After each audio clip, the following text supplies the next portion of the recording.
We use energy daily. It keeps us warm when it's cold and cool when it's hot. We need it to get from point A to point B.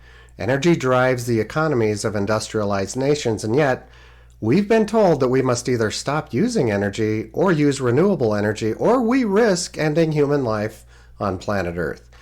This video is being made to reflect on the pros and cons of renewable energy, fossil fuels, and the threat of climate change. It illuminates specific facts about the environment and energy. Ultimately, it illustrates three different political viewpoints on energy and the environment, all of which are valid to those who subscribe to them. My name is Jeff Schuster, and you're watching Reengineering Politics, which provides objective information on political matters so that you can make informed decisions for a better America. I'm an engineer.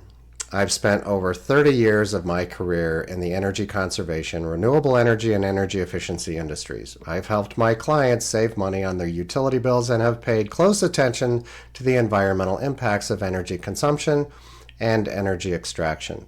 As with many industries, the energy industry has become politically polarized. So I hope to temper some of this political polarization in this video. Carbon dioxide is a greenhouse gas. This is not a debatable topic.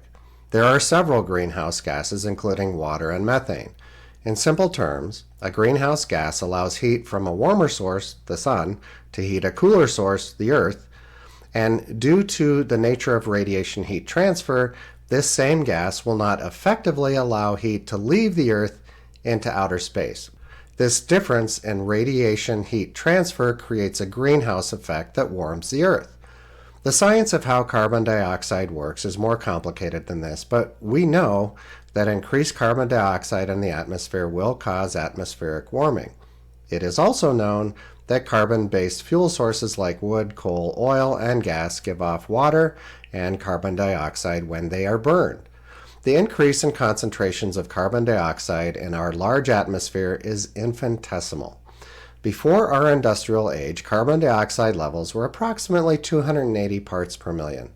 When I started doing energy engineering in the early 1990s, carbon dioxide levels had reached 350 parts per million. At the recording of this video, carbon dioxide levels in our atmosphere are 422 parts per million. Now, the amount of CO2 in the atmosphere varies based on many factors. The factor that humans can control the most is based on carbon-based fuels that we burn. While the carbon dioxide levels are the focus of the climate change narrative, this isn't the entire story. A more consequential greenhouse gas than carbon dioxide is water vapor. Now, water vapor both increases and decreases solar heat gain for our planet. It traps heat, much like carbon dioxide, but it also reflects heat with white clouds. When we consume energy, energy doesn't disappear. It simply changes form. The final form of most energy is heat. Now, if you run your air conditioner to keep your house cool, you are pumping heat out of your home into the atmosphere. Likewise, when you burn gas to keep your home warm, you're also creating heat out of the gas that you're burning. So this means that in addition to solar warming, we are warming our atmosphere through our use of energy, whether that energy comes from a solar panel or a gas-burning stove. The Earth has been around for a very long time. In that time, we show evidence that our world has been much warmer and much cooler than it is today. We also know that our atmosphere has had much higher carbon dioxide levels than we see today. These conditions existed long before the Industrial Revolution by us humans. Now, I've touched on a few factors that create warming in our planet's atmosphere. I've also reminded you of how our planet has warmed, cooled, and changed atmospheric carbon dioxide without the aid of humans. You can add to this complexity that when carbon dioxide levels increase, plants become more abundant and they consume carbon dioxide. I haven't even mentioned the refraction of solar radiation from clouds and ice cover. I don't want to give a science lecture on climate change. Suffice it to say that the Earth's climate is complicated. This is what has prompted climate models. Now, climate scientists have attempted to model all of the factors that affect the climate into the future. Now, if you've ever witnessed a busted weather forecast, you're going to understand how hard it is to predict the weather or the climate. It has been said that the road to hell is paved with good intentions. This is very true in the case of international agreements on carbon reductions. This graph shows a chronological sequence of international climate conferences and the ensuing results of atmospheric carbon concentrations.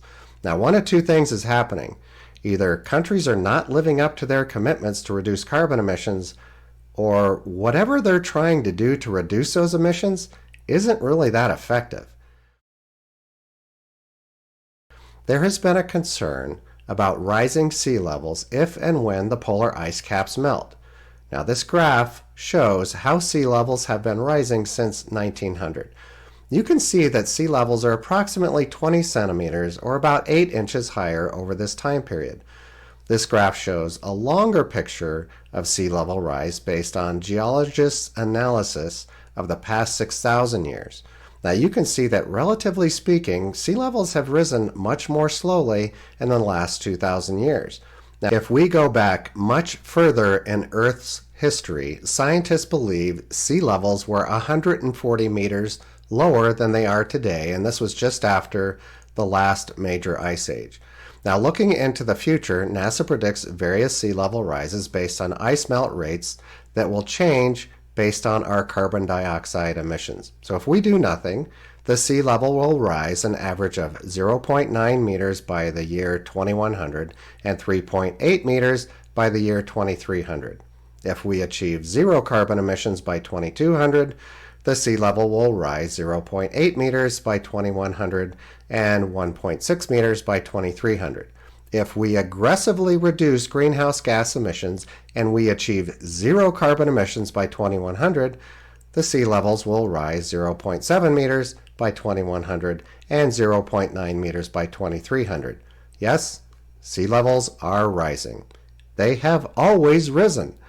They have risen much faster before humans were burning fossil fuels. If we accept NASA's models, we must prepare for an increase in sea level regardless of our carbon reduction efforts. The great thing about our United States is that a state can test an idea and the other states can learn from their success or failure. California has aggressively installed wind and solar electricity to replace carbon-based power plants. California expanded wind and solar electricity generation from 2% in the year 2001 to 26.5% in 2022. Now, in 2001, California's average residential electricity price was 12 cents per kilowatt hour. In 2022, the average price of electricity in California was 26 cents per kilowatt hour. This increase is 34% greater than the rate of inflation for that same time period. Now, many people think that because wind and solar energy use free sources of energy from nature, that clean electricity will be less expensive. Here's why this isn't the case. The largest cost of electricity is not the energy source, it's the energy infrastructure. So think of infrastructure as the cost of power lines, power plants, solar panels, hydroelectric dams, wind generators, and the maintenance of all of those assets. Solar and wind generation are intermittent and they rely on the cooperation of nature to produce electricity. This means that infrastructure costs double when wind and solar are used because backup generation must be present. The hope of wind and solar advocates is that batteries can provide sufficient backup when the wind isn't blowing and the sun isn't shining. Sadly, batteries are very expensive and they create an environmental hazard that rivals any warming caused by the burning of fossil fuels. The truth is that renewable energy has different cost-benefit factors in different states based on wind and solar profiles, as well as hydroelectric capacity. Washington has had very cheap electricity rates from its use of hydroelectric power. Iowa and Nebraska have kept their electricity prices reasonable as they have expanded wind generation. All of these states have mostly rural populations with low electricity demand when compared with more populous states like California and New York. When talking about politics and energy, I must include a quick reference to energy subsidies. Now, an energy subsidy is a payment or some other financial help given to an industry by the government in an effort to advantage that industry in some way. Now, our government has been subsidizing both fossil fuel exploration and renewable energy. This chart shows how the United States government has subsidized fossil fuels and renewable energy over the years. So you can see that subsidies for renewable energy increased substantially in the second term of George W. Bush's presidency and then skyrocketed in the Obama administration in 2008 and have continued to our present time. So government subsidies tend to warp the economic picture for energy. So one could argue that electricity rates would have increased even more if the government didn't subsidize the installation of solar and wind projects in California. One could also argue that government subsidies create better cost efficiencies with solar and wind by increasing the demand for this new technology. One could also argue that subsidies create false demand that drove prices higher for these same products. Frankly, we can't know for sure how subsidies increased or decreased energy prices. The left will argue that renewable energy is clean energy or that it's green energy. This simply isn't true. All energy has some negative impact on the environment, including wind and solar. So let's take a look. In addition to carbon dioxide emissions, fossil fuels negatively impact the environment from crude oil spills from tankers and pipelines, groundwater contamination from fracking, atmospheric methane emissions from fracking and other oil exploration, coal ash piles and pond damage to surface water and groundwater, human injuries and death resulting from fossil fuel exploration. A renewable electricity generation source that we've used for decades is hydroelectric dams. The local ecology is altered when flooding a river basin to create a dam. Dams negatively impact fish species that swim upstream for spawning. Carbon emissions result from the massive amounts of steel and concrete that are used to construct hydroelectric dams. Wind generators require a substantial amount of material to construct. This material is made with energy and other natural resources. Wind turbines occupy large amounts of land area. And whale deaths may have been caused by offshore wind projects in the northeastern United States. Wind turbines can't be recycled and they must be buried in landfills every 20 years. Wind generators kill birds of prey. Solar panels take up large amounts of land area. The mining necessary for solar energy systems and batteries affect local communities with similar environmental hazards as coal mines. Cobalt for lithium-ion batteries has resulted in forced labor among indigenous people in Africa and China.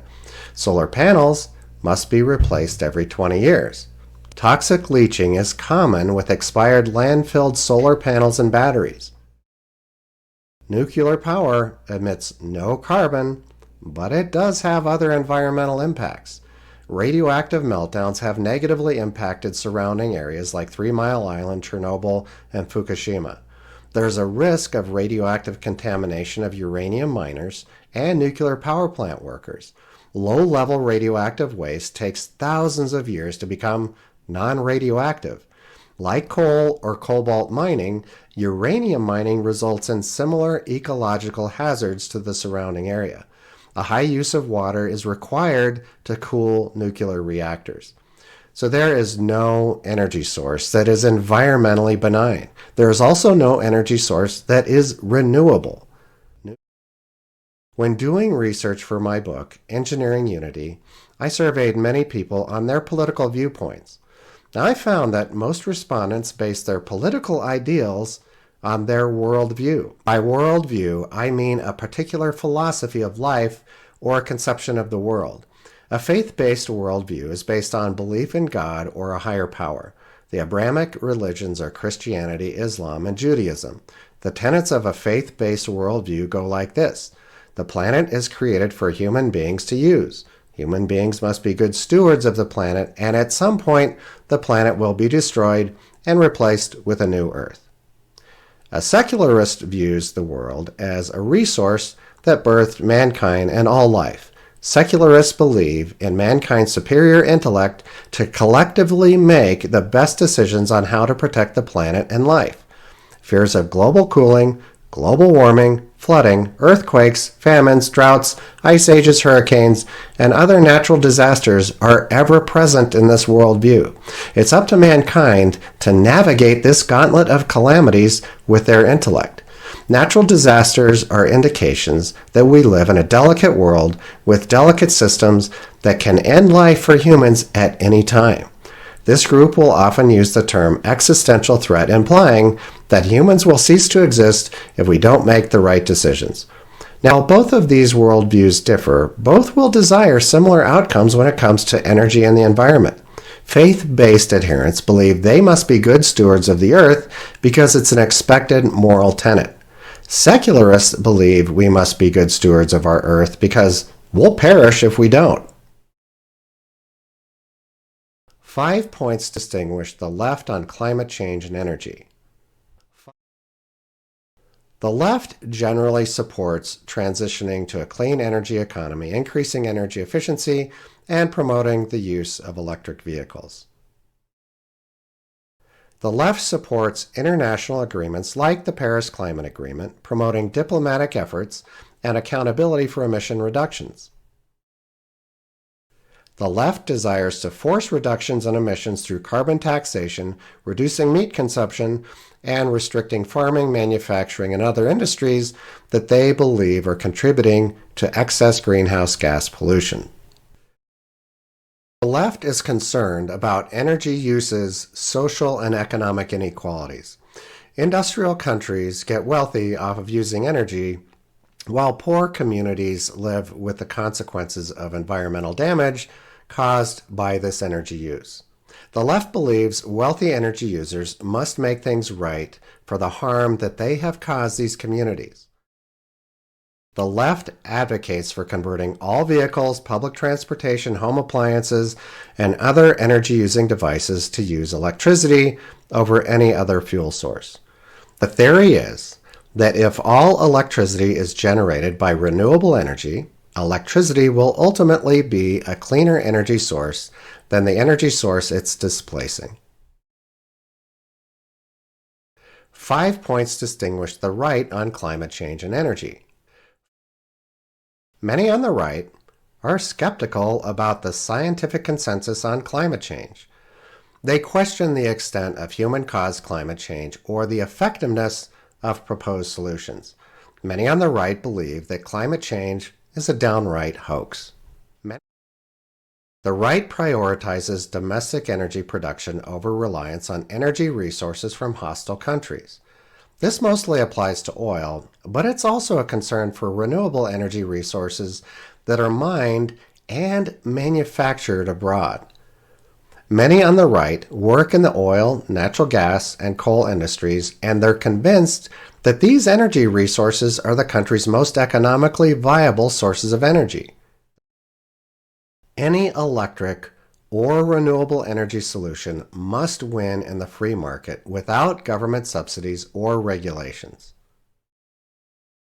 The right is concerned about the economic impacts of stringent climate regulations. They argue that heavy-handed government intervention such as carbon taxes or excessive regulations will stifle economic growth and burden our economy with additional costs.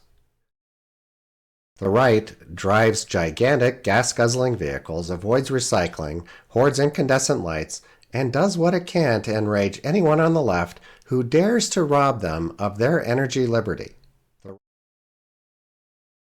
5 points that distinguish the center on climate change and energy. The center supports policies that promote clean energy development, job creation, and innovation while minimizing disruptions to a free market economy. The center doesn't support government subsidies for the fossil fuel or renewable energy industries. The center recognizes a need for international cooperation on global emission reductions. However, The United States cannot mandate or enforce carbon emissions on other countries, nor should other countries have control over the United States. Instead of feckless agreements, the Center advocates carbon taxes domestically and carbon import taxes for imported goods. The Center disagrees with the left that we are at a tipping point or in some kind of an emergency.